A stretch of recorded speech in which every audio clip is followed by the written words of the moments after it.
سنو، حضرت سالبہ بن عبد الرحمن میرے کریم محبوب علیہ السلام کے صحابی ہیں، غریب ہیں۔ غربت بڑی اعلیٰ چیز ہے، ہاں ہاں غریبی بڑی نعمت ہے، یہ آزمائش ہے، اس میں کوئی شک نہیں، لیکن قیامت والے دن پتہ چلے گا جب غریب چھلانگ لگا کے جنت میں داخل ہو جائیں گے۔ اور امیر تو کھڑے ہیں نا، میرے نبی پاک نے حضرت عبد الرحمن بن عوف کو، حضور صبح صبح اٹھے تو نبی پاک کی آنکھوں میں آنسو تھے، فرمایا میرے عبد الرحمن بن عوف کو بلاؤ۔ حضرت عبد الرحمن بن عوف آئے تو حضور نے سینے سے لگا لیا، نبی پاک کھول کے روئے، یا رسول اللہ حضور کیا ہوا؟ فرمایا عبد الرحمن رات میں نے خواب دیکھی ہے، سارے جنت میں چلے گئے، تو پیچھے رہ گیا، تو پیچھے رہ گیا، میں کھڑا تیرا انتظار کرتا رہا، میں تیرے بغیر جا نہیں سکتا تھا، پھر تو آیا ہے تو تیرا سارا وجود پسینے سے بھیگا ہوا تھا۔ حضرت عبد الرحمن بن عوف تڑپ کے روئے، قدموں پہ سر رہا، حضور میری غلطی۔ فرمایا یار تیرے پاس مال بڑا ہے، تجھے حساب دیتے دیتے لیٹ ہو گئی، تیرے بیگ کھل گئے، تجھے حساب دینا پڑ گیا، تو لیٹ ہو گیا، میں پریشان ہو گیا۔ حضرت عبد الرحمن ابن عوف نے 100 گھوڑا مال اوپر رکھ کے حضرت عبد الرحمن نے حضور کی بارگاہ میں پیش کیا، کہا یا رسول اللہ یہ۔ اور پتہ ہے ایک دن کیا ہوا؟ ایک دن سرکار کے وصال ظاہری کے بعد حضرت عبد الرحمن ابن عوف نبی پاک کے گھر کے دروازے کے باہر آ کے بیٹھ گئے اور یوں سر کو پکڑا ہوا ہے، رو رہے ہیں۔ حضرت ام سلمہ حضور کی زوجہ باہر آئیں، کہا بیٹا عبد الرحمن کیا ہوا؟ جب پوچھا کیا ہوا تو اور کھول کے روئے، کہا کیوں روتا ہے؟ کہا اماں جی جب تک میرے محبوب حیات ظاہری میں تھے مجھے بتاتے تھے یہ مال نہ کما، یہ کم، میں حضور سے بات کرتا تھا تو حضور روک دیتے تھے، اب مجھے ظاہراً بتانے والا کوئی نہیں، مال کے ڈھیر لگ گئے ہیں، آج حساب کرنے بیٹھا ہوں تو حساب نہیں ہو رہا، سوچتا ہوں اگر میں پھنس گیا تو مجھے کون اس سے بچائے گا؟ آپ محبوب کی زوجہ ہیں، میری ماں ہے، میں آپ کے پاس آیا ہوں، اماں جی مجھے بتائیں میں کیا کروں؟ تو حضرت ام سلمہ بھی رو پڑی، کہنے لگے محبوب تھے، میں کہاں ان کی ترجمانی کر سکتی ہوں، میں نبی پاک کی ترجمانی کیسے کروں؟ کہا اماں جی خدا واسطے مجھے کوئی حکم دے دیں، مجھے لگتا ہے عبد الرحمن برباد ہو جائے گا، ہلاک ہو جائے گا، خدا رہا مجھے کچھ بتا دیں، اتنا سارا مال ہے میں کہاں اس کا حساب دوں گا، مہربانی فرمائیں، یہ تجارتیں میرے گلے پڑ رہی ہیں۔ حضرت ام سلمہ کی جب منت کی تو فرمانے لگی جا بیٹے آدھا خیرات کر دے۔ کتنا؟ 2.5% نہیں، کتنے فیصد ہے؟ 50%، 50%۔ حضرت عبد الرحمن ابن عوف گئے اور 50% خیرات کر کے کہنے لگے اماں میں نے 50% دے دیے، میں بچ جاؤں گا نا، میں بچ جاؤں گا، میں دے آیا ہوں آدھا۔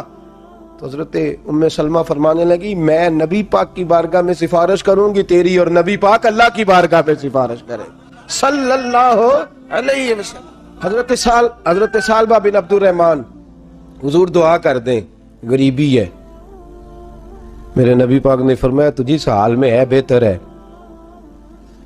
کرتے ہیں حضور نہیں دعا کر دیں، فرمایا تجھی اس حال میں ہے، تیسری دفعہ پھر آ گئے، حضور نے دعا کر دی، 4 بکریاں تھیں، چند مہینے گزرے، کچھ تجارت شروع کی، چھوٹے موٹا لین دین شروع کیا تو 40 ہو گئیں، کچھ وقت اور گزرا تو ریوڑ بن گیا، پھر گائیں بھی آ گئیں، پھر اونٹ بھی آ گئے، پھر لائنیں لگ گئی، پھر ہر وقت حضور کے قریب بیٹھنے کو دل کرتا تھا، اب لین دین کے معاملات تھے، اب ذرا طبیعت تھوڑی پیچھے ہٹنے لگی، تھوڑا دل پیچھے ہٹنے لگا، پہلے 5 نمازیں مسجد میں، پھر زور اثر کی چھٹی، میری طرف دیکھو اور دیکھو میں کیا عرض کر رہا ہوں، پھر زور اثر گئی، پھر کچھ وقت گزرا تو مغرب بھی گئی، پھر اتنی بڑی حویلی کوئی نہیں، پھر باہر جا کے مدینے سے ڈیرا لگا لیا، جمعے کے جمعے آتے، زکوٰۃ کا حکم آ گیا 2 ہجری میں، حضرت ابو ہریرہ رضی اللہ تعالیٰ عنہ امیر زکوٰۃ مقرر ہوئے، 5 اونٹوں پر 1 بکری، یہ زکوٰۃ ٹھہری۔ اب جب گئے نا اونٹ گنے اور بکریاں گننے لگے، اوہو 1 کروڑ پہ 2.5 لاکھ کس نے دیا تھا؟ دعا کس نے فرمائی؟ اوہو اتنا، میرے پیسے بینک سے میسج آ جائے گا اتنے کم ہو گئے، اوہو بڑی مصیبت بنے گی، مجھے تو خوشی ہوتی ہے جب آتے ہیں تو اب یہ والا میسج بھی چلے گا کہ اتنے مائنس ہو گئے، توبہ توبہ، پریشانی لگ گئی، بڑی طبیعت، انکار نہیں کیا، کہنے لگے حضور سے جا کے عرض کرنا میں خود آؤں گا، اور جہاں محبوبیت ہو وہاں اتنے لفظ بھی بے ادبی ہیں، وہاں ٹھہر جاؤ، سوچتا ہوں، سمجھتا ہوں، غور کرتا ہوں، یہ جملے بھی وہاں توہین ہوتے ہیں۔ محبوب ہو اور وہاں انسان سوچ سمجھ کی بات کرے، وہاں انسان، بابا بلے شاہ صاحب نے کہا عقل آخ دی چگے نو سام کے رکھ، عشق آخ دے بال کے سیکنا چاہیے، کہا جا کے کہنا میں آؤں گا۔ سب کی زکوٰۃ لے آئے، در رسول پہ آئے، حضور نے فرمایا پہلے سالبہ کی بات بتاؤ، پتہ تھا نا پہلے سال، حضور اس نے کہا تھا میں آؤں گا۔ حضرت ابو ہریرہ کہتے ہیں نبی پاک نے ٹھنڈی آہ بھری، آہ ٹھنڈی، فرمایا ہلاک ہو گیا۔ اس کو کہا تھا نہ اس چکر میں پڑ، ہلاک ہو گیا، ہلاک۔ حضرت ابو ہریرہ فرماتے ہیں دو باریک باریک آنسوؤں کے قطرے بھی میں نے محبوب کی آنکھوں میں دیکھے۔ اپنا ہے نا تو دکھ ہوا، یار میرا اپنا تھا، ہلاک ہی ہو گیا ہے، کدھر چلا گیا ہے۔ ان کو بھی بعد میں خیال آیا، او ہو میں تو غریب تھا، یہ آیا کدھر سے تھا، میں تو غلامی رسول میں آتا گیا تو رب میری عزتیں بڑھاتا گیا، یہ میں کس چکر میں پڑ گیا۔ آئے لائنیں بکریوں کی لائے، حاضر کی، حضور وہ میں نے کہا تھا حضرت ابو ہریرہ سے میں خود آؤں گا، حضور میں خود لایا ہوں۔ فرمایا محبوب نے مجھے تو نہ بتا، میں تو سمجھتا ہوں، میں نے کہا تھا تو میں آ گیا ہوں۔ فرمایا چل اٹھا، دوڑ جا، لے جا۔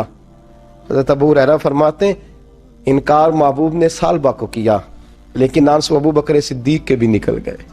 فرماتے ہیں درد عثمان غنی کو بھی ہونے لگا، تڑپ مولا علی بھی گئے۔ فرمایا جا لے جا، نہیں چاہیے تیرے پیسے۔ فرماتے ہیں سالبہ نے ہاتھ باندھے، کہا محبوبہ غلطی ہو گئی، حضور مجھے، فرمایا تجھے کہا نا تیرے نہیں چاہیے، نکل جا۔ حضرت ابو ہریرہ فرماتے ہیں جب نبی پاک نے رخ پھیرا تو صحابہ کی زبانوں پہ بھی جاری ہو گیا یہ تو ہلاک ہو گیا۔ کہتے ہیں مدینے میں قحط پڑ گیا، محبوب نے فرمایا بلال تو بھی آج لا، ایک خشک چھوارا حضرت بلال کا قبول ہو گیا۔ لیکن سالبہ لائنیں لگیں یا مال کی، فرمایا جا لے جا، تیرا قبول نہیں ہے۔ فرماتے ہیں تڑپتے رہے ساری زندگی اور مال کو دیکھ دیکھ کے آہیں بھرتے رہے، لیکن کریم نے اس تجارت کو قبول، حضرت ابو بکر صدیق کے پاس آئے، سرکار کے وصال، حضور قبول فرما لیں۔ فرمایا ساری دنیا کا قبول ہے، جس کا میرے نبی نے قبول نہیں فرمایا میں کیسے قبول کر لوں۔ حضرت عمر فاروق کے پاس آئے، فرمایا نہ تیرا قبول نہیں۔ حضرت عثمان کے زمانے میں وصال ہو گیا۔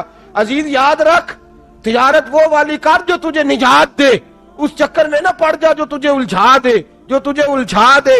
قرآن مجید کی آیت آئی اقترب للناس حسابہم وہم فی غفلۃ معرضون، لوگوں کا حساب قریب آ گیا ہے اور وہ ابھی بھی غفلت میں پڑے ہیں، ابھی بھی 2 کے 4 اور 4 کے 10 کر رہے ہیں، حساب کا وقت قریب آ گیا۔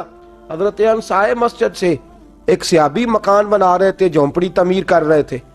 حضرت انس کو پریشان دیکھا، کہنے لگے انس خیر تو ہے، کوئی نئی آیت تو نہیں آئی؟ تو جناب انس کہنے لگے آیت تو آ گئی ہے، رب نے کہہ دیا کہ حساب قریب آ گیا، تیاری کر لو۔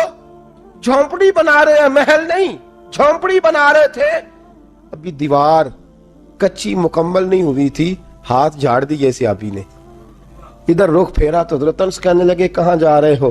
کہنے لگے بھائی میں حساب نہیں دے سکتا، میں مصطفیٰ کے پاس جا رہا ہوں، میں نے نہیں دیوار بنانی، بس بھائی میری اس دوڑ سے بس میں کوئی نہیں حساب دے سکتا، میں کمزور ہوں۔